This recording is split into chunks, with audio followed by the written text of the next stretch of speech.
Forget what you know, or what you think you know about cheerleading. Forget the pom-poms and forget the rah-rahs. Because in reality, the cheerleading that you're thinking about has evolved into much, much more. Now it's an action-packed, adrenaline-pumping, skill-demanding sport that tests an individual's strength, agility, and determination. A sport where athletes have to overcome countless injuries, disappointments, setbacks, and tough coaching. So why do they do it? Maybe it's the determination. The determination to not just succeed, but to exceed. Maybe it's the passion to be great, the passion to be the best. Or maybe it's the feeling they get when all the hours, injuries, and countless sacrifices finally pay off. Maybe it's that exact struggle and sacrifice that makes it mean so much. One thing's for certain, to cheerleaders around the world, it's a way of life.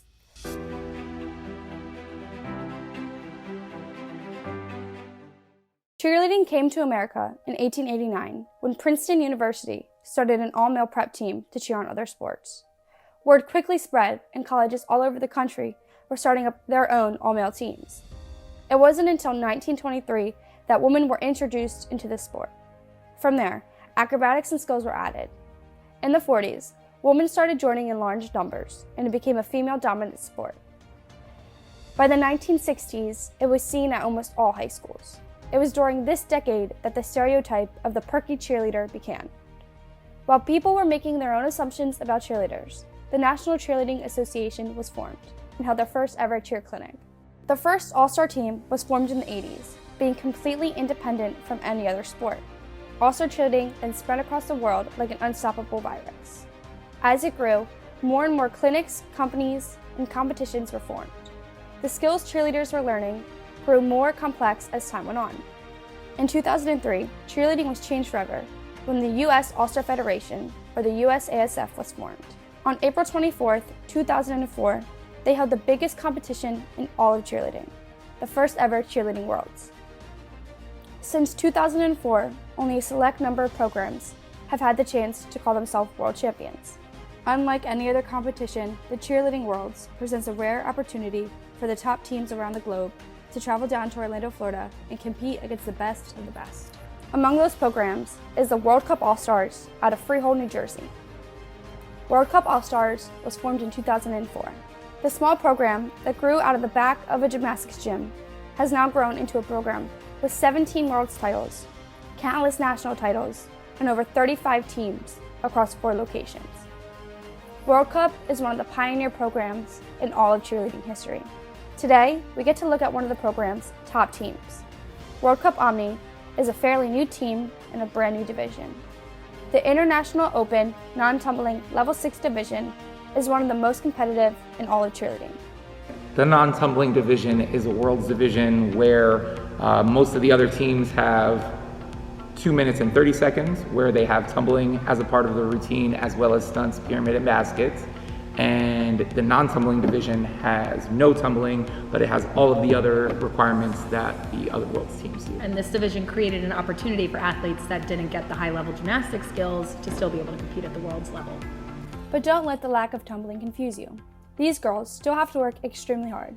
In fact, this year, Omni had to work even harder. Due to COVID-19, the team that consists of 32 athletes and 3 crazy coaches already had a late start to the season. But most of the girls on this team came from lower levels and had to obtain multiple levels of knowledge in only a couple of months. This was Omni the first week of tryouts, doing a basic level skill.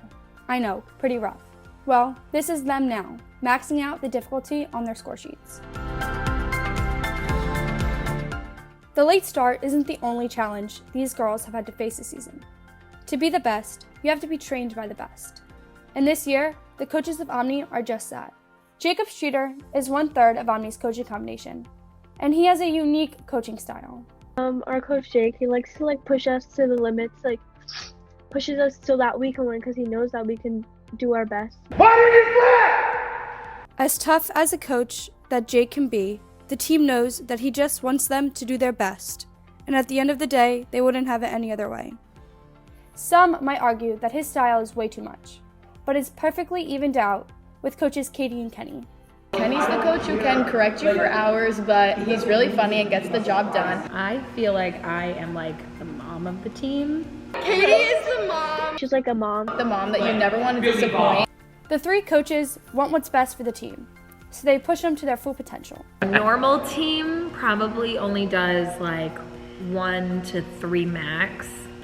Our team probably does 3 to 5. up to 10, but we do so many reps so that when they only have to do 1, that same amount of energy is exerted into one routine and they can make it great. One of the biggest challenges all cheerleaders face is not only looking, but being perfect, no matter how tired they are. Even the smallest mistake can be disastrous for the team and for the scores.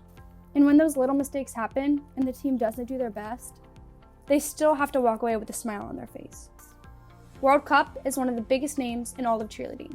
So even though most athletes are normal teenagers, they always have to remind themselves that all eyes are on them. They don't just have to face the criticism from the cheer world, but the outside world too. People think cheerleaders are like from like a TV show where they think we're like pom-poms and stuff, and that's not it. But the good thing is, no matter how tough times can get, these girls have a family they can always turn to. This team has been through setback after setback, but they're coming out strong. It was a rocky start, but Omni is really coming together just in time for the World Championships. And the reason they pushed through all of this? No clue. I don't even think they know that. But at the end of the day, it's one team, one dream, and the future is looking bright for Omni.